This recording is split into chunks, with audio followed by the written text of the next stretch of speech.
6 meals, 3 meals. If you're looking to lose weight, should you be eating 6 meals per day or 3 meals per day? Now, the answer to this question is not only extremely important for weight loss, it's also very important for helping to reduce bloating and improve energy metabolism and GI health. So I'm going to be breaking down the details of which of these two you should be focusing on, especially if your goal is weight loss, in today's video. Alright guys, if you're new to my channel and you don't know who I am, my name's Autumn and I'm a certified clinical nutritionist with my master's in nutrition human performance.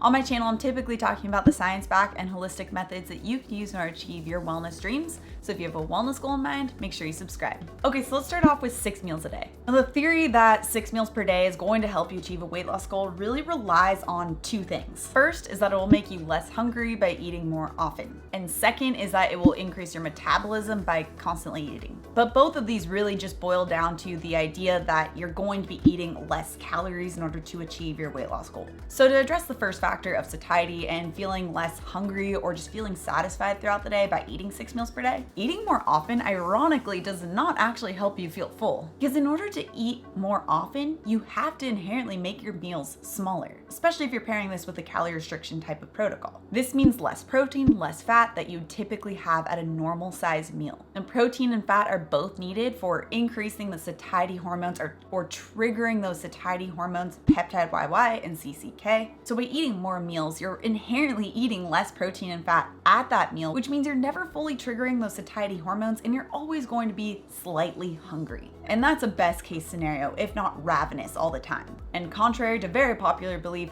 hunger does not correlate to weight loss, especially sustained long-term weight loss. Hunger is our body's natural response to just not getting enough of what the body needs. Hunger happens when we don't get those satiating signals from our body, from our food, by eating enough of those protein and fat components to increase the peptide YY and CCK to tell our brain that we're full and we're satisfied and we don't need to be hungry. So hunger is specifically designed by nature to get us to actually eat more, which ultimately drives us to eating more of those faster sources of energy that's going to cause that bigger spike in blood glucose, bigger spike in insulin, and shift our body into storing mode. Those are the foods that are really dense in highly processed types of carbohydrates, highly refined sugars. Now, this is something highly common that I see with my clients with AMPs. They mention that with a 5 to 6 meal per day type of protocol that they would always feel hungry, that they would be fixated on food and fixated on when they're going to have their next meal. And once they switched over to a satiating 2 to 3 meal per day type of protocol, they weren't hungry. Now, interestingly, this fixation on food is something that Ancel Keys had already figured out with the physiological and psychological effects of starvation. He found that when he limited the human study participants' daily intake to roughly around 1,600 calories per day on average, which mind you is very high for most calorie restrictive type of protocols, the participants would start to get fixated on food the way that they never had before. The study participants would obsess and fixate over food. They would obsess over when their next mealtime was, or they would pore over recipes and cookbooks. This is something that's studied and we've seen with starvation when people are not getting enough to eat. It's that physiological response of the body trying to get you to eat more food. So if one of the main benefits of that 6 meal day type of structure, which again is paired with that calorie restrictive type of protocol, is that you're not going to be hungry, that's just physiologically and anecdotally not true. Because it is important to realize that with this 6 meal structure, it's going to be paired with that calorie restrictive type of protocol. So when we pair low satiating foods with just simply not enough food, that's a disaster waiting to happen. So what's happening with the 6 meal structure is that you're pairing these low satiating meals because you inherently can't eat enough at each meal if you're eating 6 meals per day in order to feel satisfied, with a low calorie approach that's inherently not going to make you feel satisfied anyway. And with the second benefit of this 6 meal per day structure being that it's going to increase your metabolism, we have to go back to that discussion on insulin. Basic physiology states that when insulin is high, lipolysis or fat breakdown is turned off. When insulin is lower, lipolysis or fat breakdown is allowed to be triggered again. Every time you eat, insulin is released. Once you stop eating, insulin starts to naturally dip back down. So if you're eating 5, 6, 7 meals a day, then that means insulin is perpetually going to be secreted without ever really being able to dip back down and without ever really letting fat metabolism to be turned on. So this turns off that key mechanism of actually being able to tap into fat burning mechanisms when you're eating that 6 meals per day and actually hinders fat breakdown. The whole concept or theory around 6 meals per day really just relies on that calorie restricted state, that semi-starvation state, which as we've noted with the Ancel Keys starvation study, being in a semi-starvation state and being in a calorie restrictive state does cause weight loss in the beginning, along with a decreased metabolism and a fixation on food. But your body's natural response to the semi-starvation state is to adapt so that it can make sure that you can still function. In response to this low energy intake, your body is going to adapt in order to decrease the energy that's needed by your body. It's going to decrease your metabolism as a result,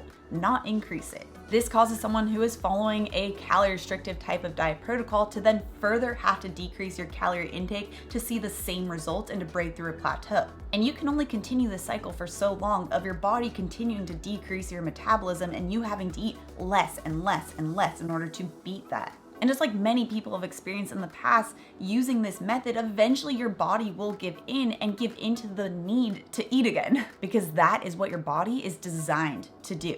And it's easy to chalk this up to a lack of discipline. That's what I hear again and again and again. Well, they just didn't stick with it long enough and they didn't have the discipline to stick with the diet. But ultimately, eating again and eating enough for your body's needs is the body's natural physiological response. You're just fighting your physiology by trying to constantly fight against this hunger. I mean, this is something that's called homeostasis at work. This just means that the body's always trying to achieve this internal balance. Now let's take a look at 3 meals per day. And really this could just mean 1 to 3 meals per day. Historically, this is more in line with how we've always eaten, or at least much closer to it. And depending on where you're looking at in history, this can range anywhere between 1 to 3 meals per day. In fact, food historians have stated that the Romans were obsessed with digestion, and so they would really only have 1 big meal per day. They found that this was the healthiest option for them and their GI tracts, which of course is very far away from that 5 to 6 meals per day. Now this is where the Romans definitely were on the right track, not necessarily with just 1 meal per day, which colloquially we know as OMAD or 1 meal per day, not necessarily with just 1 meal per day, although I know that there are some people who have found success with this method,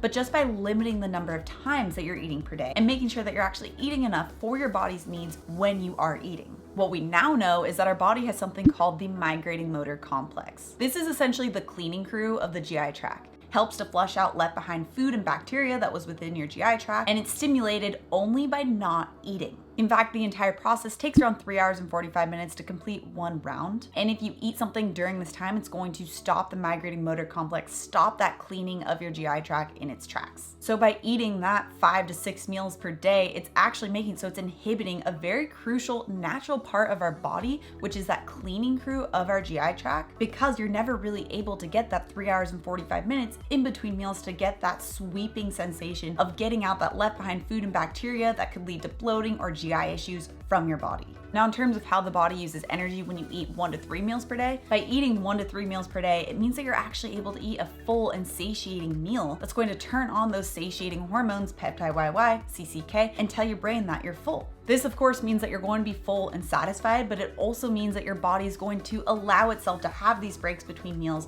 allow that MMC to be triggered, but also allow the insulin to naturally dip back down. Because when you are eating 1 to 3 very satiating meals, assuming that you are having enough of the protein and fat, you won't require those snacks between meals. So this gap between those highly satiating meals allows your GI tract to clean itself out and allows fat burning to naturally be turned back on. But here's the thing, eating 1 to 3 meals per day can't really be achieved with a lot of the modern foods that we have today. Protein bars, refined flours, refined sugars, all of these promote more of this snacking behavior because it's replacing these highly satiating proteins and fat with these hugely insulin producing foods. So if you are looking to achieve that 1 to 3 meal per day structure, I highly recommend that you check out my 10 foods that seem healthy but really actually aren't right here. Also, if you're new to my channel and you love the science-backed information, make sure you subscribe right here. Come out with new videos every Tuesday and Thursday. All right, guys, thanks so much for tuning in, and I'll see you in my next video.